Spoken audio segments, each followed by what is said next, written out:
Hello Gemini! Welcome sa iyong reading. Ngayon titingnan natin ang journey to success mo. Kung paano mo maaabot ang iyong mga goals. Take only what resonate and let's begin your journey to success. Give me the message for Gemini. Ano pa yung mensahe para kay Gemini?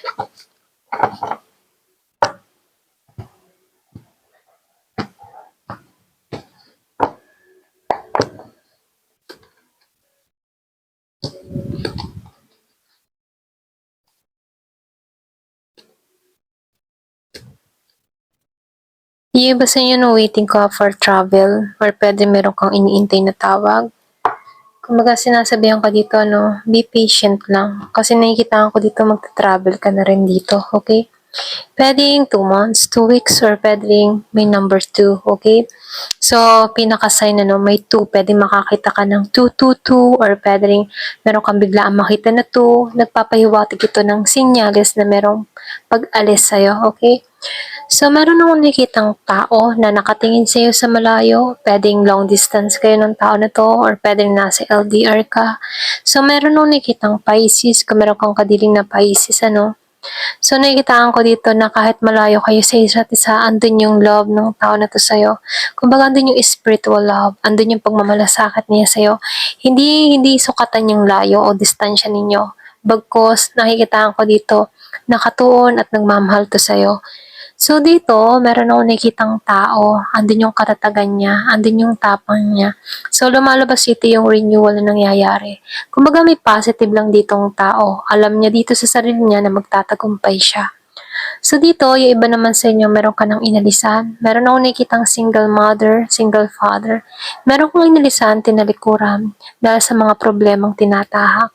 Kumbaga, pwedeng meron kang issue mula sa iyong kapareha, or pwedeng kalibin, kapartner, okay, asawa, ex, or ano pa man yan, meron akong nakikitang inalisan, tinakasan, or pwede rin merong pinakawalan pagdating sa emosyon na nararamdaman.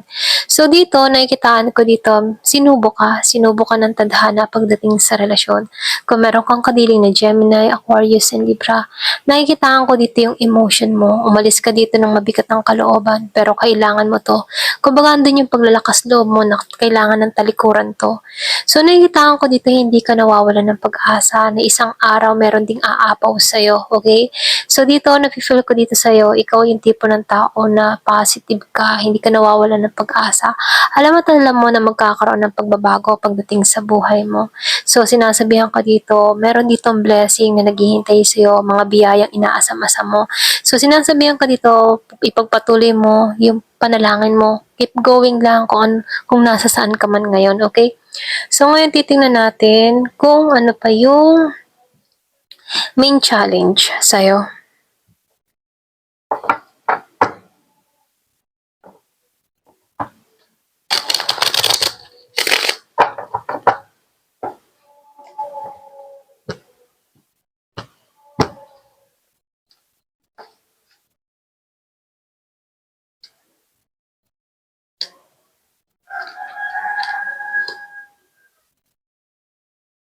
Yung iba sa inyo umiyak ka.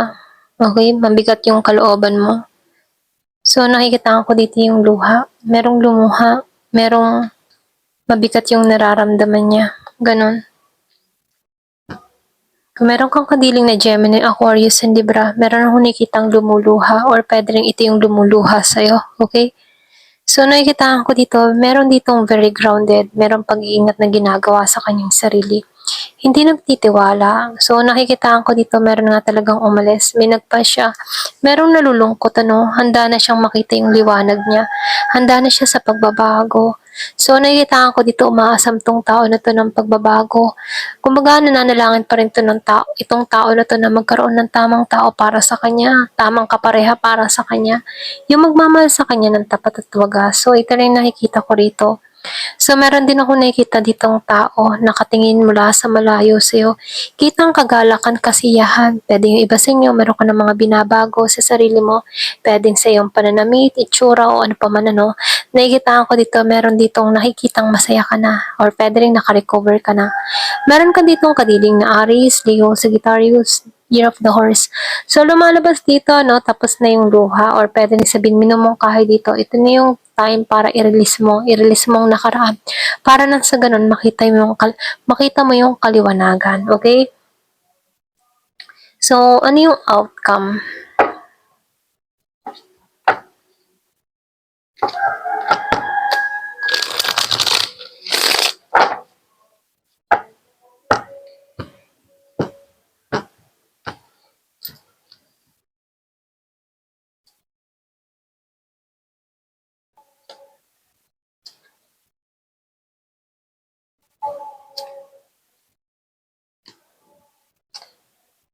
So, nafe-feel ko ito, ang dami mong responsibility sa buhay, ano? Kumbaga, kahit nahihirapan ka, nakatuon ka pa rin sa mga responsibilidad mo. Ganon. Meron akong nakikitang ibang bansa. Yung iba sa inyo, makakaalis ka ng bansa. Kung bagong apply ka pa lamang, ano, nakikita ko dito yung pag-alis ng bansa. Dun sa iba ha, so, nakikitaan ko dito, may time na meron kang mga gumugulo sa kaisipan mo, kumbaga mental conflict.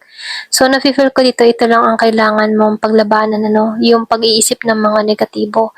Kumbaga, ikaw lang din yung makakatulong sa sitwasyon mo. Kailangan mong alisan to, okay? Kapag nahirapan ka, isang tabi mo muna ito. So dito, nakikitaan ko dito maraming magbubukas ang oportunidad sa'yo. Pwedeng trabaho or pwedeng bagong simula or pwedeng bagong magmamahal. So lumalabas dito, maging klaro ka sa mga iniisip mo.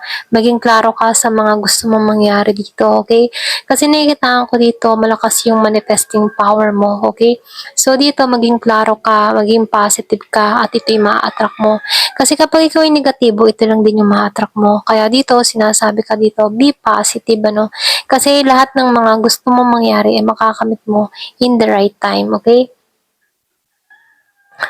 So, tingnan natin yung advice sa'yo. Give it a message.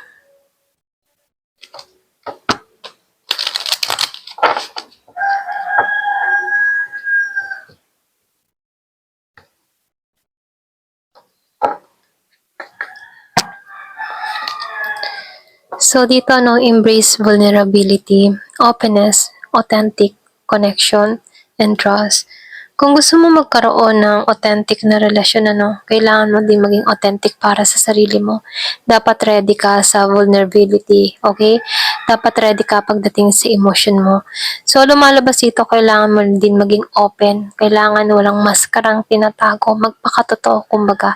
So, magtiwala sa isa't isa para nang sa ganun magkaroon ng matibay na koneksyon. Kung nagnanais ka ng bagong relasyon, okay? So, dito, release old patterns and belief. Kapag halimbawa, ito na yung time para tanggalan yung mga lumang paniniwala, tanggalan yung lumang pattern na ginagawa. So, ito na yung time for releasing, ito na yung time for healing, at ito na yung time for transformation, okay? So, dito, binubuksan ka ng pagkakataon para sa pagbabago at para tanggalan yung mga lumang gawain at lumang tao sa buhay mo. So, dito, find balance, ano, hanapin mo yung balanse. Hanapin mo yung balanse para sa given and receiving, ano. Hindi kailangan bigay ng bigay. Hindi rin kailangan tanggap ng tanggap. Kailangan marunong tayo magbigay at tumanggap. Hindi palaging bigay ng bigay at hindi rin palaging tanggap ng tanggap. Kailangan balance ang sitwasyon. Para nang sa ganun, merong harmony sa bawat isa. Okay? Para maganda yung daloy. Daloy ng samahan, daloy ng usapan. Ayan.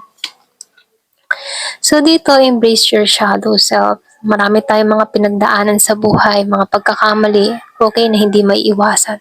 Pero ganun pa man, itong mga pagkakamali na ito, kailangan maitama, okay? So paano? Kailangan maging aware tayo.